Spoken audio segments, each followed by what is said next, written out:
Right, this week we're going to put a computer in the box I made last week by cutting a lot of holes in it.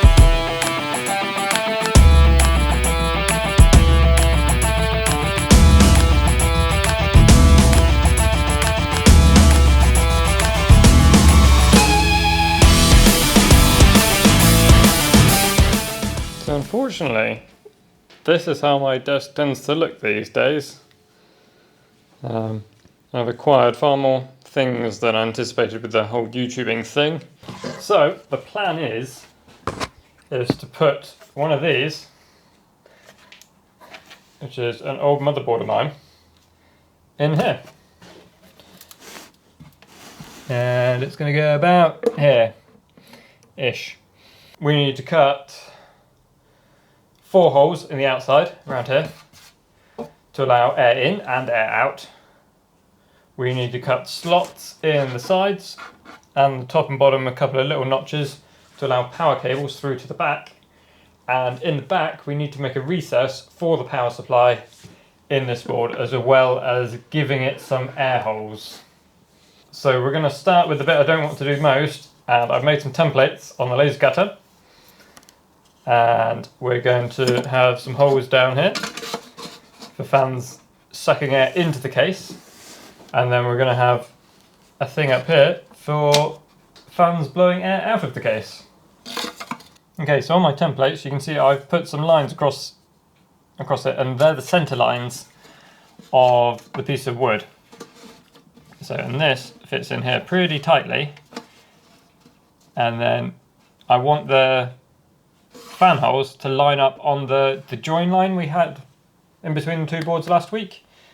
And that way, from the outside, they're going to look like they're in the middle.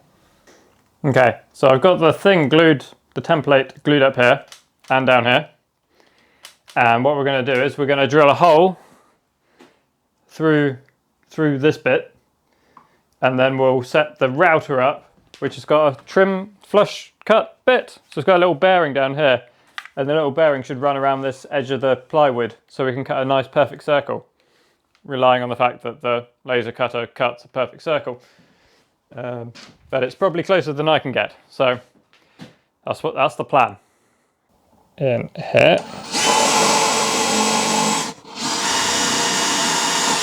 I am wondering what the chances of hitting a dowel in here is and having half a dowel on display. We will come to that, cross that bridge when we come to it. So we use the absolute maximum this blade bit can do.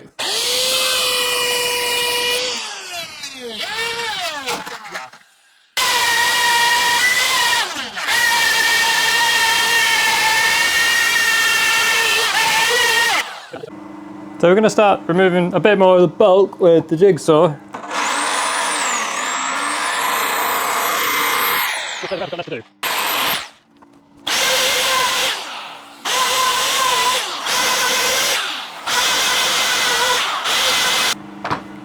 Right, that's one. Only one slight little mishap. The template moved out of the way because I cut the glue.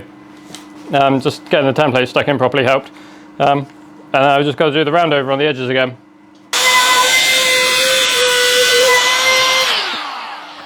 And I didn't hit any dowels, which is great. For the cable holes on the inside of the box, I intend to router them out again. And I've made this template of the router base to ensure that I can actually get the router to the holes to cut them out, because there's a limit of how close to the edge I can get. And so I made this template to draw around the edge and give me a limitation line for designing where the holes go. With the motherboard in place, I want to mark where the cables and how many cables need to come through the baseboard and into the motherboard. So at the top and bottom there's only 1 or 2 little connectors, but at either side there's all the I/O that normally goes on the back of the computer, and on the front there's all the hard drive connectors and power supply for the graphics card and things like that. Here, it's a little bit marked out, and this is a bit I want to cut out for cables to go through. There's one on the other side as well, but you can see this one, and we're going to drill it with, let's go this way, one of these going to drill some of it anyway, and then we will straighten it all up, probably with a router. Okay, so I made some little guides for the router to follow, and we'll see how this ends up. As you can see, I made it. I had to take a handle off the router. Where's it gone? There. I had to take a handle off to get around the corner, but it's fine. So the power supply we have is 9 centimeters deep, and this distance here is 8. So we need to do a recess in the middle, and because even with a recess in this wood, it'll sit flat against the rear panel, it's going to need a hole in underneath the motherboard to allow air to go through the power supply. So we're going to cut this rectangle down probably 15 millimeters, and then we will cut the circle out entirely as well.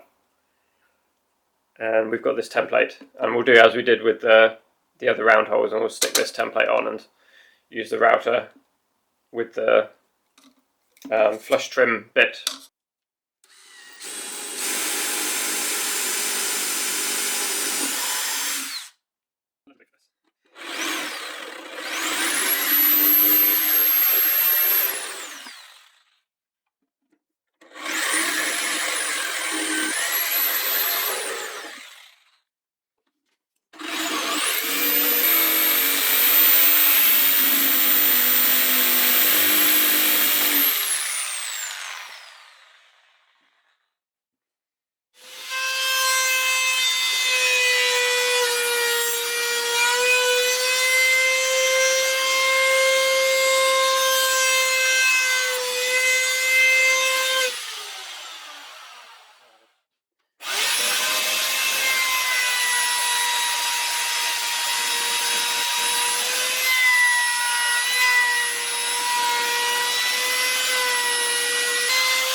So to mount the power supply into the new case, I've cut off a power supply mounting bit of a very old case I used to have, and the sizes are still the same.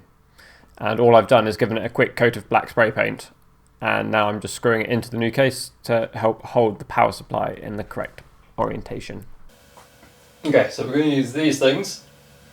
They go into the wood. You just push them in, you drill a hole and push them in, and then that gives you a little motherboard mounting hole.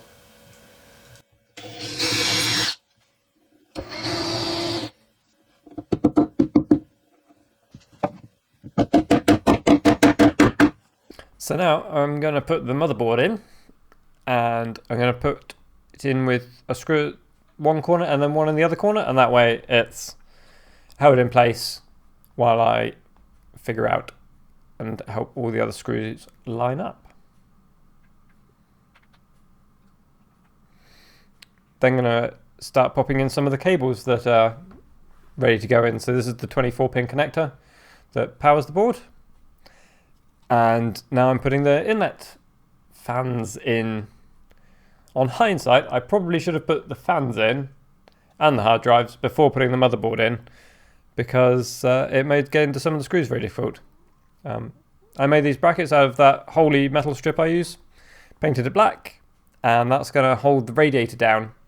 So you screw these to the board, and then they hook over the edge of the radiator, and when you screw the fans onto the radiator, the screw from the fans goes through the hole on the bracket, and that way it holds everything together, just using the same existing screws, and there's nothing extra visible holding the radiator down. Then I'm going to slide the graphics card in. Everything's still a little bit dusty on this. I don't have any compressed air to blow everything out, so it's still dusty.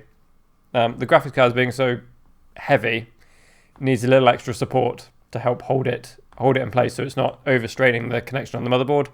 So again, using some of this holy metal strip I like using and painting it black, and just using a motherboard fixing nut and bolt just helps hold it all in.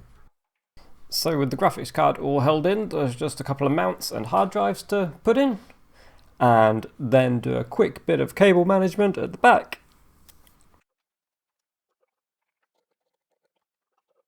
Then have a nice peel off the nice new Perspex window.